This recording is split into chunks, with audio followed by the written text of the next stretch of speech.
I posted the question down in the chat so everybody can read it. Sure. So that my words aren't confused or misunderstood. I'm now speaking to you directly, President Zelezny. I came to you before on several occasions on the behalf of students, alongside with students with disabilities, students from UNED, from the Black Student Union, and asked for your assistance with diversity and inclusion and things like that.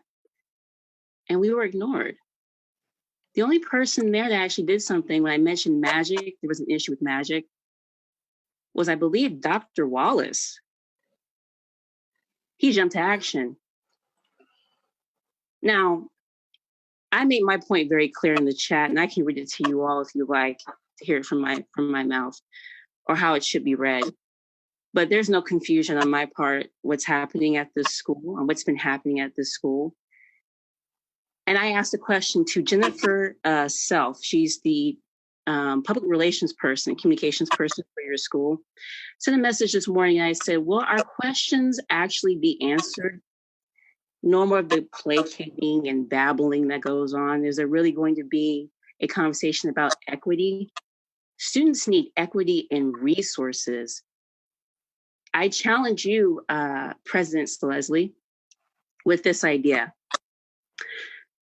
You were a part of the Kelly Institute of Ethics. They invited you to come on, and you told the co-president of the Black Student Union that there were no discussions in the strategic plans for a Black center. Are there plans now? Is there considerations now? Is there going to be funds allocated to Black students now? Even more so now, even more than ever, because the reality is we can talk economics.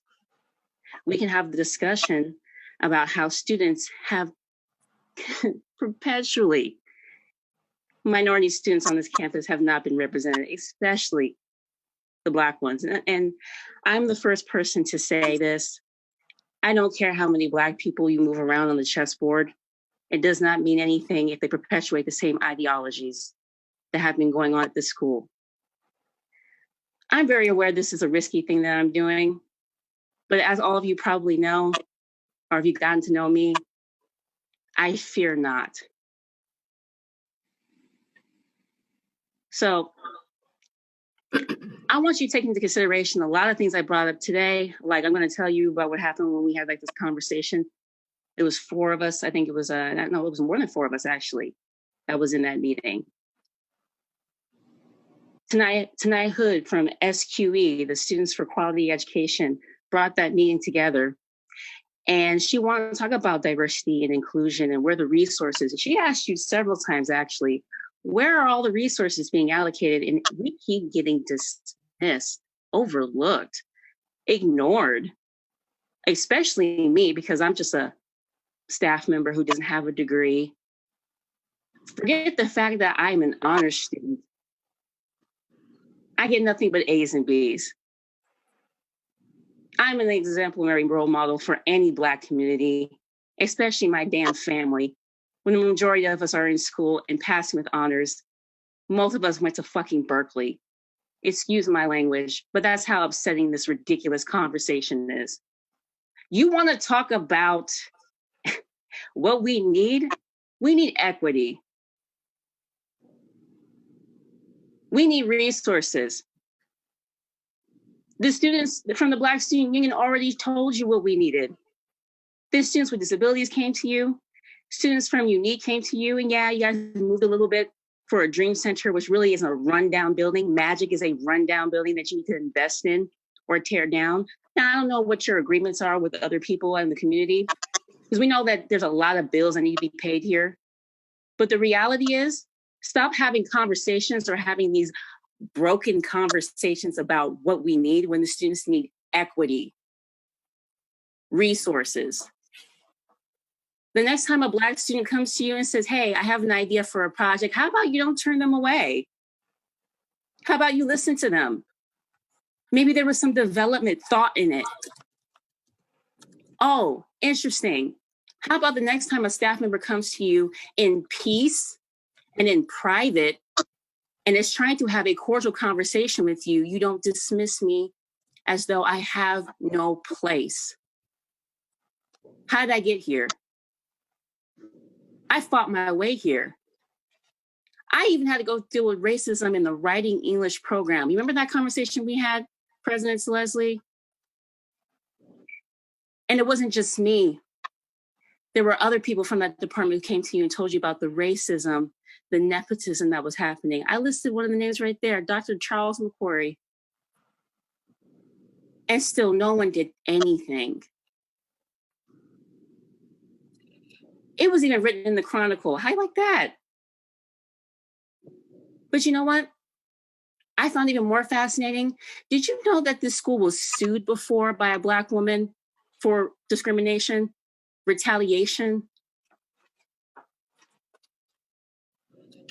And Kelly, My point by saying all of this, this is public record. Don't worry, this is public record. It's okay. I just want to make sure that we have time to put everybody on here, and I appreciate you gotta give me the time I deserve. This is the equity that is needed for the students. This is equity that is needed. This is equity that is needed. You have to hear all this because you're going to hear me in full because you wouldn't hear me before. You wouldn't hear the students. Okay. So there's a question about how many of us are on this Zoom. Do you know, Faust? There are 133 attendees and 18 panelists. Welcome everybody again, and trying to make sure that we get as many feelings and thoughts as we can, some ideas also about change. We're all in education, and I think Kelly pointed out, and I felt and heard the pain not only of her and her family, but of generations of people who are disadvantaged or underprivileged and unrepresented in our area. I have a question. I don't know if that disconnect was on our part or Kelly's part, but can we see if we can get her back on to finish what she was saying? I don't know either. Okay. I will do that right now. Thank you. So I don't know. So okay, thank you. Yeah, there you go. There you are. Thanks, Kelly, for coming back, and we'll take is anybody? Oh, Marcus Brown, thank you for your thank you, Marcus Brown, for your report discriminations on campus. Yeah, I've done that, and you've done nothing. If we really want to have that conversation, I have no problem being transparent because remember, President Zelezny in the ethics of leadership thing that you did, and there's a video on the website for the Walter Stern Library where at the very end when you talk to Rawia, the co-president of the Black Student Union, you told her that there was no strategic plan, and you also mentioned the fact that that was pretty much it. Nothing more to it. Nothing else needed to be said about it. I think we need a Black center. And not only do I think that, the Black students think that, and actually a lot of the Black staff and faculty think that, but I guess they were just been too scared to say it. I'm not. Because I know the worst thing you can do to me right now during COVID-19, and the only thing you can do to me is fire me. That's the only thing you could possibly do to me. Because the reality is that everybody doesn't want to realize that COVID-19 is drastically impacting the Black community and Black students to a rate that it makes no sense that any of your students are on freaking academic probation. Why is no leniency going to any of the students, especially a community that's drastically affected by it in Bakersfield? Again, Kelly, thank you very much. And I know we need to hear all of this. And I think you are really talking about things that we, again, here on the national stage and in our city, and as well as on COVID-19 is affecting your students. It's an uncomfortable conversation to have, isn't it? Well, it's all uncomfortable. Especially the students who are already struggling. Ding, ding, ding. This is why we're here. Equity. Yes. I would like to give other people an opportunity to talk. And I want to. I'm sure nobody has anything more interesting to add to it. Just adding on top of what I just said, that we need equity, we need resources. Yes, but ma'am. Okay. And I agree. And I think we are continuing to make steps forward to that. And again, this is what happens. Sometimes I think in the process of healing, we run into a block or something that feels familiar, or this is the same old thing. But it's upon us, all of us who are on this today, and to take it forward and not to stop and not forget that we have changes to make, structural changes, relational changes, hard conversations with family and friends. We might get deleted from a Facebook account because we stand up and speak what our heart is, or what Kelly's heart is to our friends. Don't dismiss me. What I'm saying isn't just what I'm saying. And then no, you go it's again, placating everybody and using platitudes and things. So like I'm going to please don't try talk to us like we're stupid. Please stop talking to Black people like we're dumb. Please stop doing that.